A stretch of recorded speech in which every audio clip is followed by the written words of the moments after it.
we just had another mass shooting. In fact, it was just we live in the public marina here in Washington D.C. and just maybe a quarter mile down the Washington Channel, down this little extension of the Potomac River is the Navy Yard where this mass shooting happened. And this came out just after a study came out, the largest study ever done, actually. This was done by researchers at Boston University. They compiled data on firearm homicides from all 50 states over a 30-year period, from 1981 to 2010. They factored out, this is the first study to ever do this either, they factored out of the study the impact on homicide rates of age, gender, race, ethnicity, urbanization, poverty, unemployment, income, education, income inequality, divorce rate, alcohol use, violent crime rate, nonviolent crime rate, hate crime rate, number of hunting licenses, age-adjusted non-firearm homicide rate, incarceration rate, and suicide rate. They took all of that out of the numbers. And what they found in this first genuine national 30-year study is that, and I quote from the study, for each 1% increase in proportion of household gun ownership, firearm homicide rates increased by 0.9%.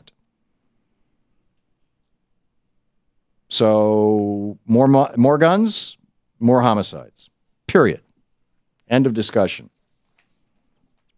Now, that said, Noel Flasterstein is with us. He is a gun rights advocate, attorney and general counsel for the Second Amendment Club of America, the Florida Carry consulting attorney. His website, floridacarry.org, and gunrightsforyou.com.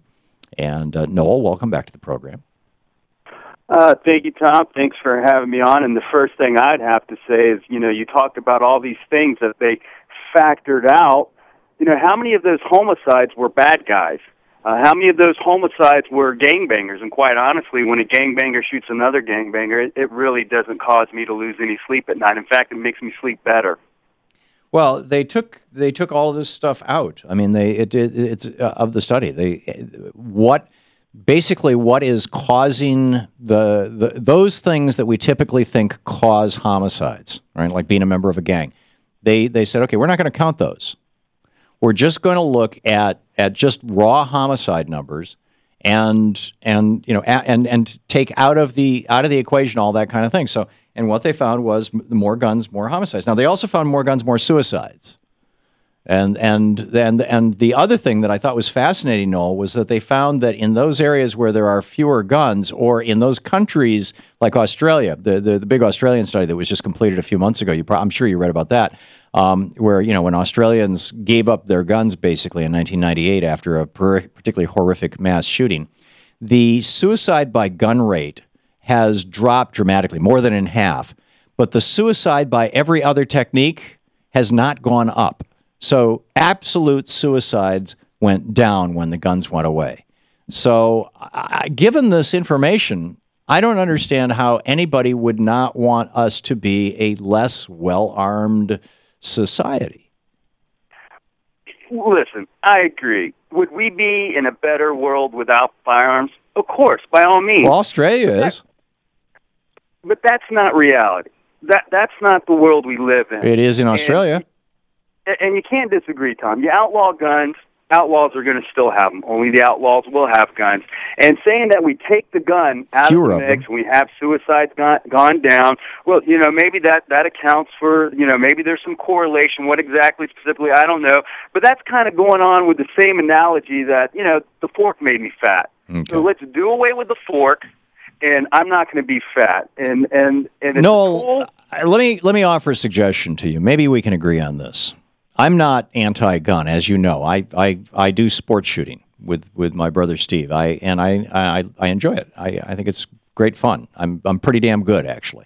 And well, you're my favorite liberal. I will admit that. Okay, but I do think that the experience of automobiles should inform us. When cars started getting fast enough that they could kill people back in the 1900s and the 19-teens, we said, we've got to do something because all these people were dying in car accidents. And so, we came up with stop signs and red, green, yellow lights and all that kind of stuff. But we also said three simple things. Every car has a registration number that is associated with that car from the time of manufacture to the time of destruction. And somebody has that number attached to them. In other words, it's either a person or a company owns that car, right? That's the title. Number two, if somebody wants to use a car, they have to demonstrate to the in a way that the rest of us recognize that they know how to drive a car. In other words, they have to have a driver's license, pass a test. But I think the most important part of this is number three, and this is where the free market comes into it. If you're going to use something that can cause harm that may be beyond your ability to pay for, like your car plows into somebody else's car or knocks over somebody's house, you don't have the money to pay for it, you have to have liability insurance. Similar with a gun. If you damage something with a gun, you can damage things besides killing people, or if you kill somebody. If the Newtown kids had been hit by a drunk driver, Geico would be paying $1 million apiece to each one of the families. But because they were hit by bullets, nobody's paying those families anything. Why don't we say anybody in America who wants to have a gun can have a gun? If guns all have to be registered, just like cars, so that there's a chain of accountability to the insurance. You have to have a driver's license or a shooter's license. You have to prove you know how to shoot. It's just reasonable stuff. And you have to have liability insurance. And the insurance companies, and then no federal regulations whatsoever. The insurance companies would, other than that you have to have insurance, the insurance companies would simply say, oh, you've been in a mental institution twice and you've got three domestic violence charges against you. Yeah, we'll sell you insurance. It's $150,000 a year. Or, oh, Noel, you've been shooting for years. You've got a couple of guns. You're really competent. You're very conscious. Your insurance is going to be $25 a year. What's wrong with that? There's a part of me that is ready to agree, but agree with you. But before I could say, oh, you know what, Tom, that's a great idea.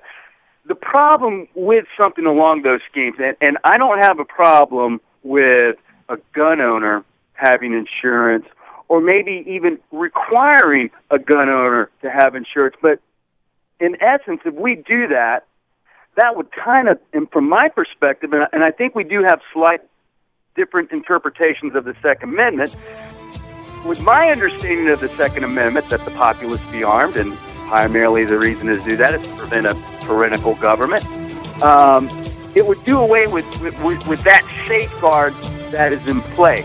Because if you had people registered with that, sounds very responsible.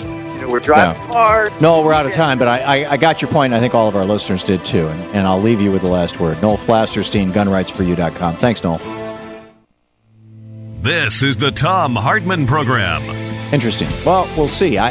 Would my suggestion run afoul of the Second Amendment? I'd love to see a state try it out and get it taken to our monarchs, the Supreme Court.